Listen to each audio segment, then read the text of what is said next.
Good morning बच्चों। 10th maths के आज के क्लास में आप सब बच्चों का स्वागत है। पिछले दिनों हम ठोस आकृतियों के क्षेत्रफल एवं आयतन के अंतर्गत बेलन देख रहे थे। हम बेलन के अंतर्गत कुछ एग्जाम्पल्स और एक्सरसाइज से क्वेश्चन देख लिए थे। आज हम कुछ और महत्वपूर्ण क्वेश्चन देखते हैं बेलन से संबंधित। एक क्वेश्चन है प्रश्नावली 2 का 9वां। एक बेलन का आयतन 3080 घन सेंटीमीटर है और ऊंचाई 20 सेंटीमीटर है, तो बेलन की त्रिज्या ज्ञात कीजिए। दिया है बेलन की ऊंचाई 20 सेंटीमीटर। यहाँ पर क्वेश्चन में दिया हुआ है, देखिए कि उसकी ऊंचाई 20 सेंटीमीटर है तथा दिया है बेलन का आयतन बराबर 3080 घन सेंटीमीटर। आयतन का सूत्र हमको पता है, पाई आर स्क्वायर एच बराबर 3080। अब यहाँ से हम आर का मान पता है तो एच निकाल सकते हैं, एच का मान पता है तो आर निकाल सकते हैं। तो आपको आर पूछा गया है, मैंने स्पष्ट एच दिया होगा और एच का मान दिया है 20 सेंटीमीटर, तो एच का मान यहाँ रखेंगे और वहाँ से निकालेंगे आर। पाई का मान रखेंगे 22/7 गुणित आर स्क्वायर का आर स्क्वायर हमको ज्ञात करना है और एच का मान दिया है 20 बराबर 3080। अब यहाँ से आर स्क्वायर निकालेंगे, यानी इधर जो कटेगा कटाएंगे तो यहाँ पर कोई चीज़ कट नहीं रही है। 7 से 22 नहीं कटेगा ना 20 नहीं कटेगा, तो हम आर स्क्वायर निकालेंगे। ये जो 22 और 20 ऊपर है यानी कि गुणा है, इधर आके भाग, और नीचे में 7 भाग है, उधर जाके गुणा। तो देखिए आर स्क्वायर बराबर 3080।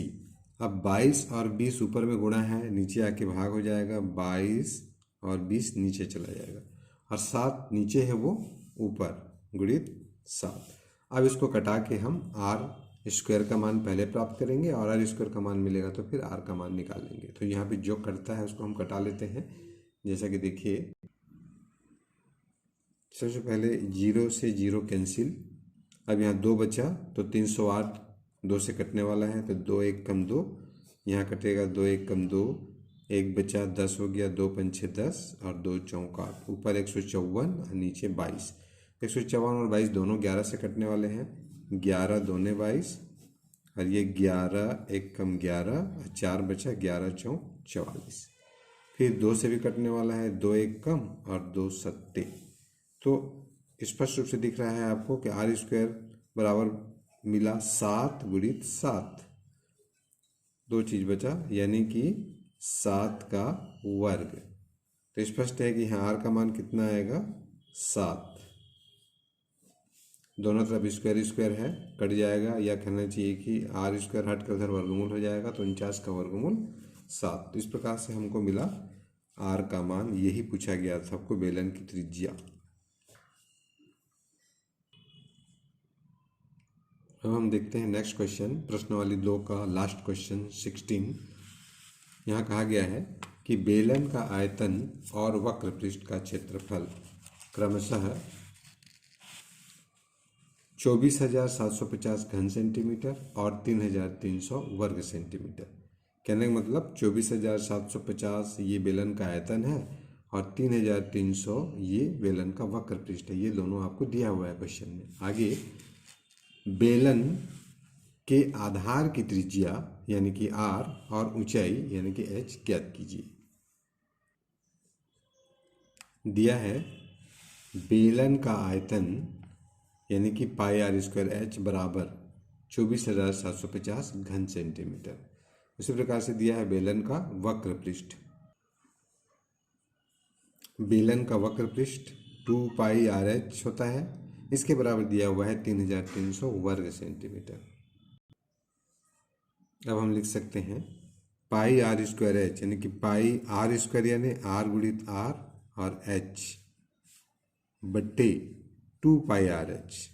दोनों के लेफ्ट साइड को डिवाइड करेंगे, इक्वल टू इसका मान है 24,750 बट्टे इसका मान है 3,300। अब हम इसको कटाएंगे और कटाने के बाद आपको किसी एक का मान मिलेगा। देखते हैं यहाँ पर एच से एच कट गया, एक आर से एक आर कट गया, पाई से पाई कट गया, लेफ्ट में बचा ऊपर में आर और नीचे में 2, r/2। यहाँ पर नीचे में दिख रहा है, देखो ऊपर में बचा एक r, नीचे में बचा 2, तो r/2 लेफ्ट में बचा। अब राइट में देखते हैं, ये 0 से 0 कैंसिल, ये 330 है, 2 से कटेगा, यहाँ कटाएंगे, 2 1 कम 2, 2 छक्के 12 और 2 पंछे 10। अच्छा सॉरी, ये कटने वाला है, यहाँ पे 2 नहीं है, 2 का गुणा 2 4 6 8 नहीं है, 5 से, तो ये दोनों 5 से कटने वाले हैं, तो हम 5 से कटाते हैं। ये 5 छक्के 30, 5 छक्के 30, ये कटेगा 5 से, 5 चौक 20, 5 निया 45, 2 बचा 25 हो गया, 5 पछे 25, ऊपर 495 दिख रहा है, नीचे 66। ठीक, अब हम जानते हैं कि इनको जोड़ने से 9 5 14 और 4 18, मतलब 3 से कटेगा, ये भी 3 से कटेगा। ठीक, तो यहाँ से 3 से कटाते हैं हम, 3 दूने 6, 3 दूने 6, ये 22 हो गया, और ये कट के हो गया 3 1 कम 3, बचा 1 19 हो गया, तो 3 छक्के 18, बचा 1 15, 3 पंछे 15। 11 से कटेगा ये 11 दूने, और ये कटेगा 11 1 कम 11, 5 बचा 55 हो गया, 11 पछे 55, तो ये आपको दिख रहा है 15/2। दोनों तरफ ये 2 2 कैंसिल हो गया, तो r का मान आपको मिला 15। तो पहला चीज़ मिल गया, r का मान। आपको पूछा गया था कि बेलन के आधार की त्रिज्या ज्ञात कीजिए, तो वो आ गया 15। अब ऊंचाई पूछा है, तो इस r का मान वक्र पृष्ठ में रख देंगे तो भी ऊंचाई मिल जाएगा, आयतन में रख देंगे तो भी ऊंचाई मिल जाएगा, दोनों में से कहीं भी रखेंगे हम तो आप h का मान निकाल सकते हैं। तो हम रखते हैं वक्र पृष्ठ में, तो आगे r का मान वक्र पृष्ठ में रखेंगे। चूंकि ऊपर दिया हुआ है कि बेलन का वक्र पृष्ठ 2πRh बराबर 3300, यहाँ पर हम जो मान पता है उसको रखते हैं, तो जो बचा है वो निकल आएगा। तो यहाँ 2 का 2, पाई का मान 22/7, r का मान 15 और h हमको निकालना है, तो h 3300। अब यहाँ h रखेंगे, अब बाकी सब उधर ट्रांसफ़र करेंगे, तो ये हो जाएगा h बराबर, तो ऊपर में जो राशियाँ हैं वो गुणा के रूप में है, इधर आके भाग हो जाएगा, तो ऊपर में आपको दिखाई दे रहा है 2 22 और 15, इधर नीचे आएगा तो 3300/2 22 15, और 7 नीचे है, लेफ्ट साइड में भाग है, तो उधर जाके गुणा, तो ये ऊपर 7। अब इसको आसानी से कटा के h का मान प्राप्त कर सकते हैं। तो अब हम इसको कटाते हैं, देखिए ये 5 से कटेगा, 5 दिया, ये भी 5 से कटेगा, 5 छक्के 30, 5 छक्का 30, 5 शून्य 0। ये 3 से कटेगा, ये भी 3 से कटेगा, 3 1 कम 3, ये कटेगा, 3 दूने 6, 3 दूने 6, 3 शून्य 0, 220 बन गया। फिर ये कटेगा, ये 22 है और ये 220 है, तो 22 एक कम और 22 दाहम। फिर कटेगा 2 1 कम, 2 पंछे। ठीक है, तो आपको ध्यान से देखने पर मिलता है कि यहाँ h बराबर, देखिए ऊपर में क्या क्या बचा, ऊपर में बचा 5 गुणित 7, नीचे में कुछ नहीं बचा, यानी कि 35, तो ऊंचाई आ जाएगा 35। इस प्रकार से h बराबर हो गया 35। मात्रक जो भी दिया इसको लिख लेंगे, तो यहाँ मात्रक दिया है सेंटीमीटर, तो ये 35 सेंटीमीटर, ऊपर में जो त्रिज्या दिया है r15, वो भी सेंटीमीटर। तो इस प्रकार से ये प्रश्नावली 2 का 16वां क्वेश्चन, जिसमें त्रिज्या और ऊंचाई पूछी गई थी, और ये क्वेश्चन आपके दिसंबर के असाइनमेंट में भी आया हुआ है, तो आप यहाँ से हेल्प लेके बना सकते हैं उसको। ओके, अब ठोस आकृतियों के क्षेत्रफल एवं आयतन में सबसे पहले हम देखे थे घन और घनाभ, आज हम देखे हैं बेलन। बेलन के बाद अगला शंकु है, लेकिन अभी इस बार सिलेबस से शंकु को हटा दिया गया है, इसलिए शंकु हम नहीं देखेंगे। शंकु के बाद दिया हुआ है गोला, तो गोला देखना है अभी आपको। तो आपको पूछा जाता है कि गोलाकार आकृति कुछ चीज़ें बताओ, तो अक्सर बच्चे कंफ्यूज हो जाते हैं वृत्त और गोले में। तो वृत्त और गोले में क्या डिफरेंस है देखते हैं हम थोड़ा। कुछ वृत्ताकार वस्तु देखते हैं, जैसे कि आपके साइकिल का पहिया वो वृत्ताकार होता है, सिक्का वो वृत्ताकार होता है, रोटी ये वृत्ताकार होता है, आप जो चूड़ियाँ पहनते हो वो वृत्ताकार होता है। तो सभी वृत्त के उदाहरण हैं। अब उसके बाद आते हैं गोला। गोला का उदाहरण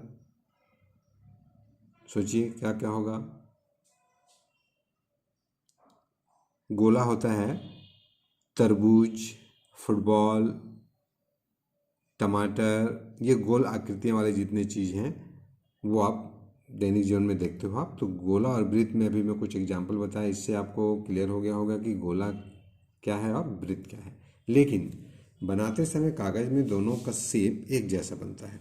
जैसे हम बनाएं ये एक वृत्त है, ठीक है, और हम बोलें कि ये एक गोला है, तो बनाते समय दोनों क्या लगेगा, सेम है। लेकिन कल्पना करना है आपको ना, ये वृत्त वास्तव में कागज में बना सकते हैं हम वृत्त को, लेकिन गोला को नहीं बना सकते, गोला को कल्पना कर सकते हैं। तो ये जो गोला दिख रहा है वो कल्पना कर रहे हैं हम कि ऐसा है। रियल में हम गोला को कागज में नहीं बना सकते और रियल में वृत्त को हम बना सकते हैं।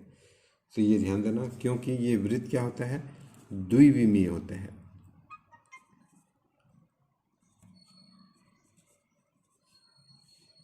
मतलब इसकी लंबाई और चौड़ाई होती है। और गोला होता है त्रिविमीय। आगे क्लास में डिटेल में पढ़ोगे आप। तो त्रिविमीय जिसमें लंबाई, चौड़ाई और ऊंचाई भी होता है। तो गेंद की ऊंचाई भी होती है। देखो जमीन में रखे हो तो गेंद लगभग 10 सेंटीमीटर ऊंचा या 5 सेंटीमीटर ऊंचा ऐसा कुछ होगा, उसका ऊंचाई भी होगा, लेकिन वृत्त की ऊंचाई नहीं होगी। तो मैं आशा करता हूँ कि आप वृत्त और गोला में डिफरेंस समझ चुके होंगे। आपको 10वीं में इसके पहले चैप्टर में वृत्त पढ़ने को मिला था, वृत्त से संबंधित प्रमेय वगैरह भी पढ़ लिए थे हम। आज हम गोला देखते हैं। गोले के अंतर्गत हम दो चीज पढ़ेंगे, गोले का पृष्ठीय क्षेत्रफल और गोले का आयतन। गोले का पृष्ठीय क्षेत्रफल मतलब जो गोले का ऊपरी सतह है जिसको हम छू पा रहे हैं उसका क्षेत्रफल।